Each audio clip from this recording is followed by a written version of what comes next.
نحمدہ ونصلی علی رسولہ الکریم۔ عزیزان محترم، میں محمد اسلم ڈوڈے، چیئرمین لبرل پارٹی پاکستان، آپ سے مخاطب ہوں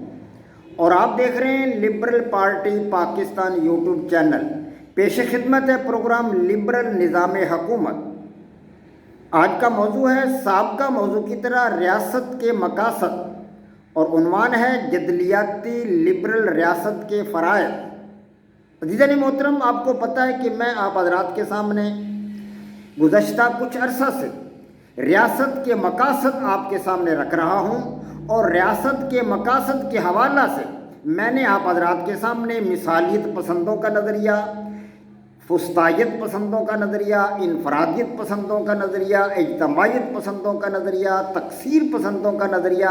حتیٰ کہ انارکسٹوں کا نظریہ اور پھر بعد ازاں آپ حضرات کے سامنے میں نے اپنا تخلیق کردہ جدلیاتی لبرل نظریہ بھی رکھا ہے۔ یہ تمام نظریات آپ کے سامنے رکھے ہیں کہ یہ نظریات ایک ریاست کے بارے میں، ریاست کے مقاصد کے حوالہ سے کیا بات کرتے ہیں۔ وہ کیا کہتے ہیں کہ ریاست کے مقاصد کیا ہونے چاہیے، ریاست کس قسم کی ہونی چاہیے۔ تو عزیزان محترم، میں آپ کے سامنے آخر میں یہ بات بتا چکا ہوں کہ میرا تخلیق کردہ نظریہ ریاست کے مقاصد کے حوالہ سے جدلیاتی لبرل نظریہ کیا ہے۔ اب میں آپ حضرات کے سامنے جدلیاتی لبرل ریاست کے فرائض، جدلیاتی لبرل ریاست کے فرائض بیان کر رہا ہوں تاکہ آپ پر یہ واضح کر سکوں کہ جدلیاتی لبرل ریاست جو ہے اس کے مقاصد کو کیسے حاصل کیا جائے۔ اس کے مقاصد کو حاصل کرنے کے لیے ایک جدلیاتی لبرل ریاست جو فرائض انجام دے گی وہ آپ کے سامنے رکھ رہا ہوں۔ تو اس سے قبل میں آپ حضرات کے سامنے 14 فرائض، ایک جدلیاتی لبرل ریاست کے 14 فرائض بیان کر چکا ہوں، رکھ چکا ہوں۔ آج آپ حضرات کے سامنے 15واں فرض اور 16واں فرض، 15واں ہے آزاد عدلیہ کا قیام، یہ میں نے آپ حضرات کے سامنے رکھنے ہیں، اور 16واں ہے معاشی منصوبہ بندی۔ یہ 2 فرائض آپ حضرات کے سامنے رکھنے ہیں۔ تو عزیزان محترم، کوئی فیصلہ سناتے وقت، کوئی بھی فیصلہ، پہلا ہے مطلب 15واں جو آپ کے سامنے میں نے رکھ رہا ہوں یہ فرض، یہ ہے آزاد عدلیہ کا قیام، آزاد عدلیہ کا قیام۔ تو اس حوالہ سے گزارش ہے کہ کوئی فیصلہ سناتے وقت ججوں کو مکمل طور پر غیر جانبدار ہونا چاہیے، غیر جانبدار ہونا چاہیے۔ اس طرح انہیں فیصلہ کرنے کی بھی مکمل طور پر آزادی ہونی چاہیے۔ ان کے فیصلے کے درمیان کسی قسم کی کوئی رکاوٹ نہیں ہونی چاہیے، کسی قسم کی کوئی سفارش نہیں ہونی چاہیے، کسی قسم کی ان پر کوئی زبردستی نہیں ہونی چاہیے، ان پر کوئی دھونس نہیں ہونی چاہیے۔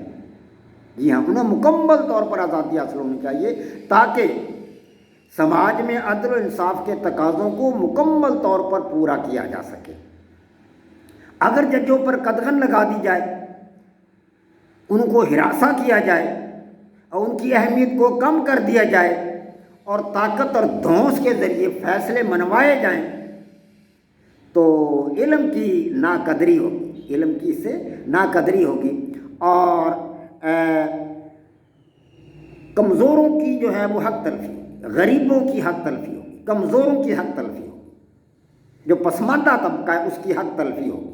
اور اس کے نتیجہ کے طور پر عدم استحکام پیدا ہو گیا ریاست میں، اور سماجی انتشار ریاست کا ایک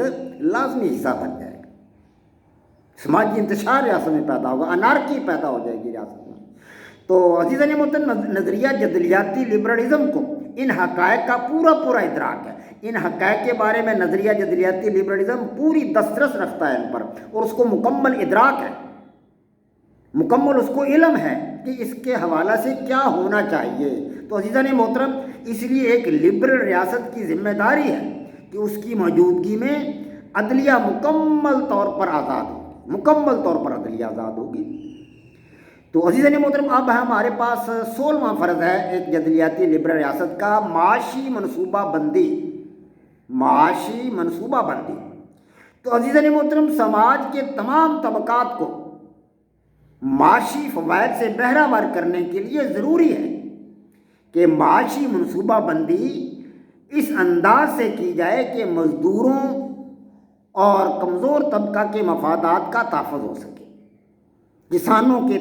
مفادات کا تحفظ ہو سکے، مزدوروں کے مفادات کا تحفظ ہو سکے، جتنے بھی کمزور طبقات ہیں دیگر، ان تمام طبقات کا تحفظ ہو سکے، معاشی طور پر کمزور طبقات کو مراعات دی جائیں، انہیں سہولتیں فراہم کی جائیں، انہیں قرضے دیے جائیں، ان پر زیادہ ٹیکس عائد نہ کیے جائیں، ان کو چھوٹ دی جائے تاکہ وہ دل جمی سے کام کر سکیں، زیادہ سے زیادہ کام کر سکیں، اپنی صلاحیتوں سے بھرپور کام لیں اور ملک و قوم کے لیے فائدہ مند ثابت ہوں، ریاست کے لیے سود مند ثابت ہوں، اور اس طرح ان کا معیار زندگی جو ہے وہ بلند ہو اور وہ اچھے شہری کا کردار ادا کر کے ریاست کے لیے مفید ثابت ہو سکیں۔ تو اس کے ساتھ ساتھ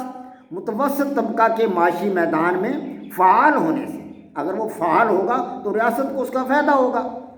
ریاست میں فعالیت کی مجموعی شرح اس سے تیز ہوگی، زیادہ سے زیادہ کام ہوگا، جب زیادہ کام ہوگا تو معاشی طور پر ریاست مضبوط ہوگی، زیادہ سے زیادہ اشیاء پیدا ہوں گی، زیادہ سے زیادہ اشیاء بیرونی ممالک کو برآمد کی جائیں گی، درآمد کم ہوگی، برآمد زیادہ ہوگی، ملک کو فائدہ ہوگا، معاشی طور پر ریاست مستحکم ہوگی۔